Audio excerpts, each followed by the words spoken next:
Referential Pragmatics, Leach 1983-11, briefly mentions the label for the area that we will discuss in this module, namely referential pragmatics. He defines it as the assignment of reference to referential expressions in a given utterance. The notion of reference briefly popped up in the previous module. Let us explore the area through an example. The Palgrave editor visited me in my office today. The Palgrave editor is who exactly? There are several such editors who work for publishers, and there have been many such editors. Which one are talking about? This is a referring expression directing the reader to pick out a specific person from the context. Similarly, my office is directing the reader to pick out a particular place. Again, the reader will have to work out. Again, the reader will have to work out which office is being talked about. This kind of very general relation is not our focus here. For more on this, see Fridge Classic 19. The fact that those expressions involve a referent, an entity to which they refer, means that all referring expressions propose the existence of an entity. We will use the term referring to denote the narrower, more dynamic, indeed pragmatic, usage of expressions that connect with context, both drawing meaning from it and shaping it. Note that referring expressions do not in themselves refers to entities, but are used and interpreted by participants as doing so. That is what makes them pragmatic. One key issue when considering a referring expression is, naturally, what specific aspects of contents the speaker is referring to. In pragmatics, there are at least three dimensions involved in referring. Consider, for instance, the following excerpt from the film For Weddings and a Funeral, which starts when Charles attempts to introduce himself to another guest at the wedding. We can identify at least three different forms of referring going on in this rather confused interaction. First, we both Charles and the guest referring to themselves and the other through various pronouns, including I and you. This involved pointing a specific referent in the extralinguistic context and most importantly, indicating how his referent relates to some point of reference. This is traditionally termed dixis. Second, there is one confusion. He is getting to know at the very moment, or what we might term a specific aspects. Third, some expressions they use are used to refer back to things that they have said earlier. For instance, when the guest utters my own brother, he is referring back to his previous reference to Charles who died 20 years ago. Instances where speakers are referring back to what has been earlier referred into previous talk, or what might be termed linguistic aspects of context or co-text, comes under the scope of anaphora. In this module, we will be explaining in more detail the pragmatics of these three forms of referring. Supplying a list of English referring expression is not straightforward. However, a debates range over where to draw the line with respect to what is referring and what is not. Wait, let us first briefly consider the extremes. All scholars would agree that verbs and prepositions are not referring expressions. Consider our example above. The verb visited and the preposition in were the only items we did not claim to be referring expressions. To understand them, you do not need to pick out a specific visit or a specific spatial relation with respect to the office. The other extreme is more controversial. Many, if not all, scholars would agree that the demonstrative this is the referring expression of some kind. But there are other possible candidates for referring expression too. Definite expressions. Definite expressions encode some semantic meaning in their nominal elements.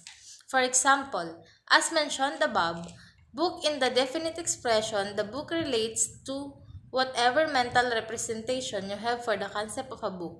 Moreover, Fridge 1892 to 1952 note that the definite expression not only denotes something but also implies that it exists.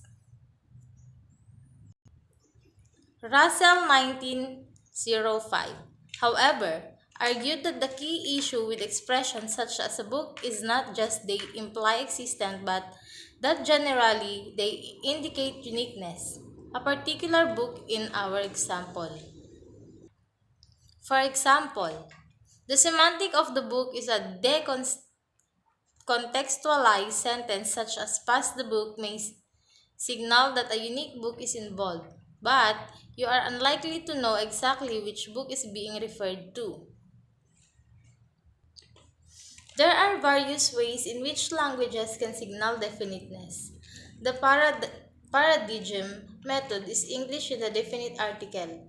The, the most frequent word in written and spoken English. Leach et al. 2001, 181 and 144. Like other noun phrase determiners, such as possessive determiner pronouns. The development of the in English. The earlier stages of English had no definite article, nor did it have a contrasting indefinite article. Speakers and writers in Old English, approximately 500 to 1100, deployed the demonstrative form, from which the seems to have developed. As one can see from the present day translation, there are 2 points where the Old English demonstrative can be rendered by either present day, the, or that. Both signal definiteness, that is, they invite participants to identify a particular entity. Today, the difference between the and that in this context is that the is used to focus the target's attention on something. But in Old English, this is use is not so clear. Incidentally, the other instance of that in, that heavenly, or life is not the same. In this case, it involves adjective contrast with the previous demonstrative. Over time, then, a demonstrative form has developed into the definite article the English language has today. Note with particular reference to Table 2.1, it has moved from the relatively contextual, extra-linguistic category of dictic expression to the relative abstract, linguistic category of definite expressions, in other words, from more pragmatic to less. English is not alone in the way its defined article developed. Definite articles in Romance languages, French, Italian, Spanish, such as le, il, el, lo, la, have developed from Latin. Although the categories in Table 2.1 the not always represent continuous links in a chain. If a particular item develops function outside an initial category, they are usually functions that belong to a less contextually determined category. They rely less on a specific context for a particular meaning and instead have the same meaning for a range of contexts. Thus, not only one definite expression often develop from dictic expressions, but anaphoric expressions are often developed from dictic expressions, and proper nouns sometimes develop into common nouns. Hence, eponymic nouns such as Wellingtons, cardigan, sandwich, sadish, and atlas. This movement is consistent with what has in historical linguistics has been referred to a grammaticalization. Mental construction enters and continues along a grammaticalization pathway. It undergoes successive changes in meaning, broadly interpretable are representing in a directional movement away from its original or concrete reference and toward increasingly general and abstract reference. Marking definiteness. Many European languages are like English in having a separate word or words, marking definiteness. Other languages such as Scandinavian languages, Danish, Norwegian, Swedish, and Icelandic, and the Semitic languages Hebrew, Arabic, and Kurdish use an affix rather than a separate word. Yet, other languages such as Latvian, Xhosa, and Indonesian regularly deploy a demonstrative for this purpose. English can also a demonstrative to signal definiteness. This is why, of course, a distinctive feature of English spoken by speaker of these languages is lack of definite article. Consider this sentence written by a Japanese pragmatics student. Indeed, some research on making definiteness in English in interaction where all the participants are non-native speakers has suggested that dropping the definite article in some instances where it would be required in standard forms of English and inserting in where it would not normally be grammatically required is a feature of English in lingua franca. See, for instance, see Hofer 2001. In section 2.5, we will examine the functions of referring expressions, including definite expression, more closely. We use proper nouns to invite hearers to identify the unique individual or set of individuals we are talking about. Proper nouns inherently identify a unique individual or set of individuals. They have definites built in and thus appear as subcategory of definite expression in table 2.1. However, this is not a full explanation because some of other language do allow a definite article before a proper noun. For example, in some dialects of Italian, definite articles are systematically used before professional names. And in Italian generally, they are used before names of countries. This is not a bizarre as it may seem to the native English speaker. Dixies. We now turn to Dixies, the category of the bottom of Table 2.1.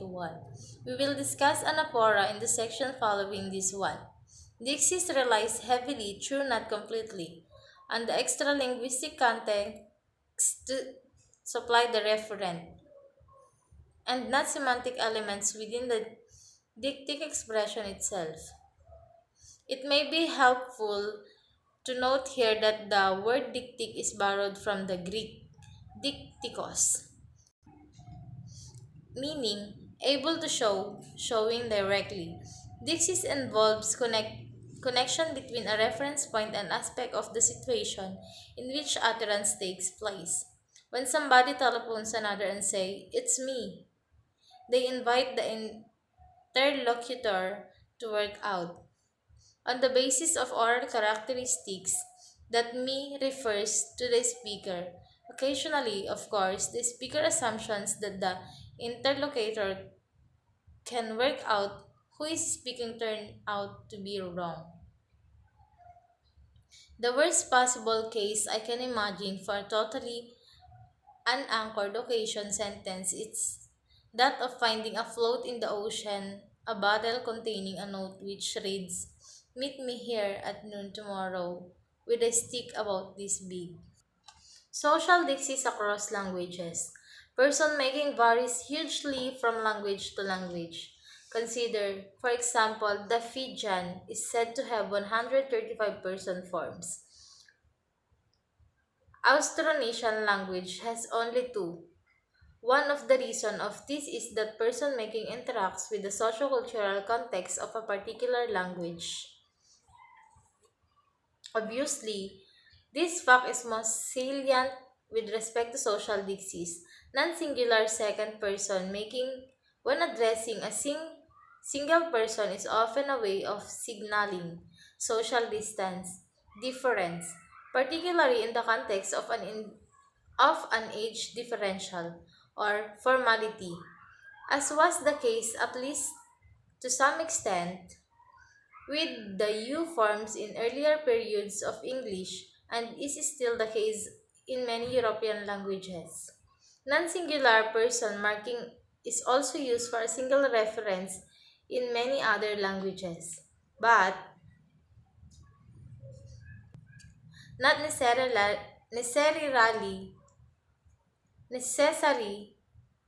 for the same social reasons. Some languages achieve such social functions with the use of the third person. For example, in Italian, one uses the third person feminine singular, and in German, the third person plural sie. Such person marketing phenomena are part of linguistic honorifics, conventional system of forms and honor, express difference too. A participant usually but not necessarily the address in some way. Some of these mismatches have become all established. Is a course that Royal we pragmatically I. A more recent example of which are the words are Margaret Thatcher upon discovering that she had become a grandmother. As can be seen from Table 2.2, a category of dictic expression can express spatial relations. As far as English is concerned, spatial dixis typically expresses a relationship relating to distance between the dictic center of the speaker and the referent. English a proximal distal. We might also briefly We might also briefly note that sometimes the issue is one of the focusing the target's attention. Spatial dixies and comparisons with today's English. Today, English dictic spatial expressions are part of two-term system. However, English used to have a three-term system. In addition to the adverbs here and there, English had the expression yonder and I'm addition to the demonstrative this and that. Other languages differ from English with respect to the number of terms used and the kind of relationship captured. Other languages differ from English with respect to the number of terms used and the kind of relationship captured. Modern German is a case in point, while modern spoken German has the adverb contrast with here, and dort, here, there. It does not have a demonstrative contrast of the type achieved in English by this and that. Demonstrative occurring with nouns are accomplished of dieser and stress der, die, das. However, as Diesel 2008 points out, what makes all these items demonstrative like rather than definite article like is their pragmatic functions. Upload ko. English has a spatial dictic system based on degrees of distance between the speaker of dictic center and the referent. Some languages have a different kind of relationship as their basis. On that is less egocentric and not based on degrees of distance. Japanese is an example of the language that factors in nearness or not of the referent to the speaker. The hearer and the speaker and hearer. Thus is thus it has kono, near the speaker sono, near the hearer, and ano, away from speaker and hearer. The final category in Table 2.2 temporal dixies concerns expressions which can convey relations over time. As far as English is concerned, they typically express a relationship between a dictic center and the time of the speaker's utterance. Now, refer a span of the time encompassing the speaker's utterance. The use of the present tense as opposed to the past can mark the speaker's current time of speaking. The auxiliary verbs such as will, shall, going to, etc. can make some point in the future, tomorrow, next week, yesterday, ago, etc. indicate a span of time in a relation to the speaker's current utterance. Anaphora. Anaphoric expression refers to a previously expressed textual unit or meaning, the so-called antecedent. Anaphora in the context of linguistics is generally understood to refer a relation between two linguistic elements wherein the interpretation of one, called an anaphor, is in some way determined by the interpretation of the other, called an antecedent. Huang 2000. It may be helpful to know that the term anaphora is derived from the Greek word avapopa, meaning carrying back. Here is an example. A. Should Michael peel potatoes in a board? B. Yes, he can do them there. The anaphoric expression in B's utterance and their antecedents are as follows: He, Michael, do peel them the potatoes and they're on the board. The fact that both the anaphoric expression and their antecedents refer to the same entities, they are coreferential in a characteristic of many anaphora, but not of Dixis. This is not to say that there is no overlap with Dixis. Reader will have note that the form there is also used as dictic expression. Indeed, in this utterance, one could imagine a scenario in which there is used not only to refer back to on the board, but to pick out dictically the particular board to be used. The speaker could simultaneously point. Expression functioning anaphorically comprise most frequently third-person pronouns and repeated or synonymous noun phrases. B. In the above example could have repeated the potatoes, but also, for example, the definite noun phrases including pronouns demonstrative such as those, proper nouns, proforms, and adverbs. Anaphoric and other referring expression, their variation across English written registers. Biber et al. 1998, Module 5. Explored the usage of referring expression, particularly anaphoric expressions, across different registers using the corpus-based methodology. See also Weber et al. 1999, 237 to 240 for similar findings. More specifically, they examine referring expressions, noun phrases, and pronouns. Across two spoken registers, conversation and public speeches, true we will not report the results of public speeches here, from the London Land Corpus, and two written register news reportage, the academic prose, from the LOB Corpus. They found an uneven distribution of referring expressions. News reportage had the largest number, 63 per 200 words. Then conversation, 61, and finally academic prose, 51. To understand these differences better, Weber et al. Then look at the distribution according to type of referent expressions, retrieving frequencies across the register for exoporic pronouns. Anaphoric pronouns and anaphoric nouns. They discovered that exoporic referring expressions made up over half of the referring expression in the conversation, whereas they were almost non-existent in the written register, news and academic prose. Those written register were dominated by anaphoric nouns. In other words, people not surprisingly regularly refer to aspects of their immediate extra-linguistic context in conversation, which, whereas in the written register they refer to aspects of the previous text. They also look at the average distance between the referring expression and the antecedent in the various registers. The distance was defined as the number of intervening noun phrases. Some large differences emerge. The average are conversation 4.5, academic prose 9.0, and news reportage 11.0. That referring expressions occur much closer to their antecedents in conversation can be partly explained by the fact that conversation is conducted online with all the mental processing pressures that implies referring expressions with short distance to their antecedents and easier to understand.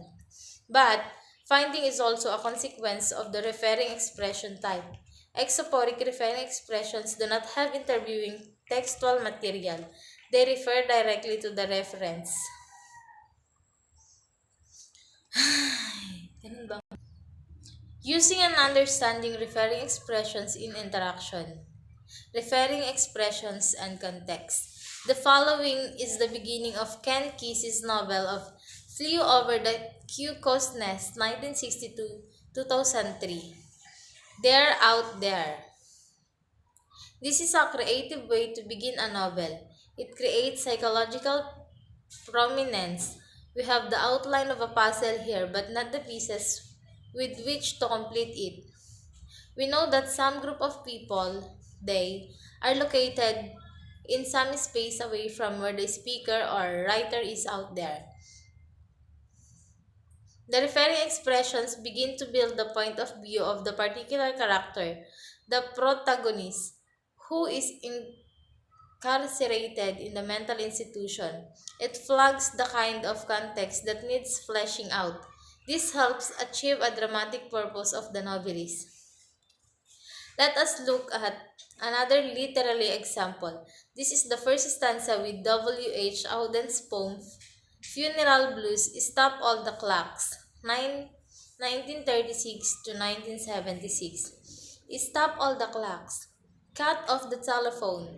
Prevent the dog from barking with a juicy bone. Silence the pianos with the muffled drum.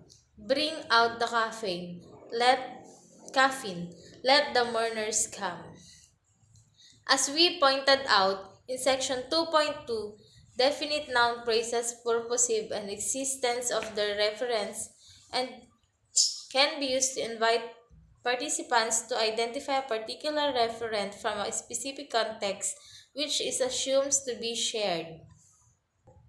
Thus, the definite noun phrase in the book you're reading is a great example. 2.3 may be taken as identifying the book of the speaker sees you reading rather than, say, the one you read when you go to bed because you both share, through physically co-presence visual contact, the specific context.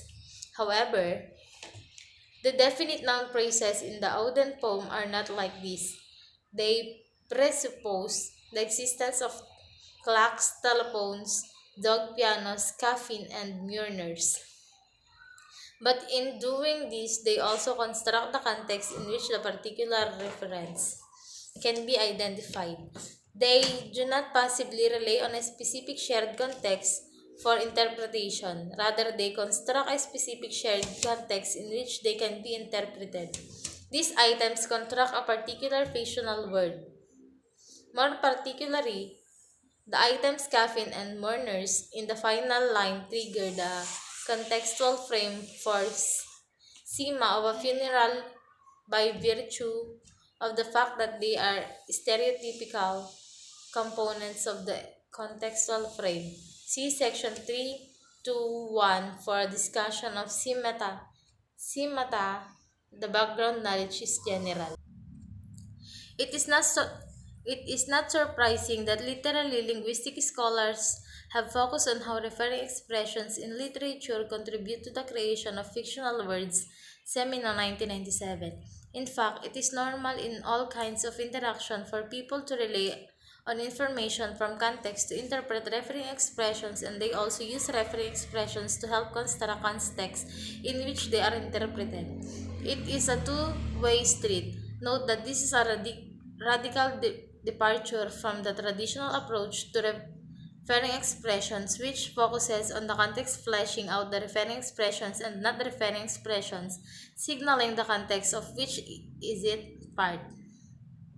An excellent examples of the latter cited by SB 1999-58 appears in the newspapers. In this example, a sports commentary writer reflects on the city of Los Angeles loss of two professional football team who used to play there. So, we lost the Rams and Raiders. Lost our innocence, but hold the flowers. Put away the handkerchiefs. Stop the sobbing. We still have the pros balls, haven't we? Like the poem above, and probably partly inspired by it, the definite noun praises the flower of the handkerchiefs and the sobbing refers stereotypical components of the frame of the funeral. The funeral frames itself is not mentioned prior to the usage of these definite noun phrases. As SP 1999-58 comments, the frame itself need not be directly evoked at all, but can be activated simply by mentioning some of its silent elements. Referring expressions and accessibility. Prince 1981 and Ariel 1988 to 1990 propose that different types of referring expressions are used by procedures according to their assumptions, but how accessible the referent is in the mind of target. Ariel 1988 proposes an accessibility marketing scale, along which referring expressions are ranked according to degrees of accessibility. Thus, at one end, procedures use zeros, pronouns, and demonstrative pronouns for highly accessible reference, while at the other end, they use long definite expression and full names to refer the less accessible reference. For example, in saying have you got it with you, the procedure assumes that the referent of it highly accessible to the target. One does not have to spell it out. In contrast, in saying have you got your classic car with you, the procedure assumes that the referent is less accessible to the target and so the fuller your classic car is required. The accessibility of reference is said to be determined by four factors: the saliency of the referent, the recency of the previous mention, the number of the other referent competing for the role of antecedent, and the degree of cohesion between the units that the expression and its antecedents occur in. Gandel et al.'s 1993. Giveness hierarchy rank referring expression along a scale according to the assumed cognitive status of the associated reference for the target. However, unlike the accessibility marking scale, the thrust of the giveness hierarchy is that particular referring expressions provide information to the target address about where in memory or not in memory at all. The presentation of the referent is expected to be found. For example, using the pronoun it, indeed any unstressed third person pronoun.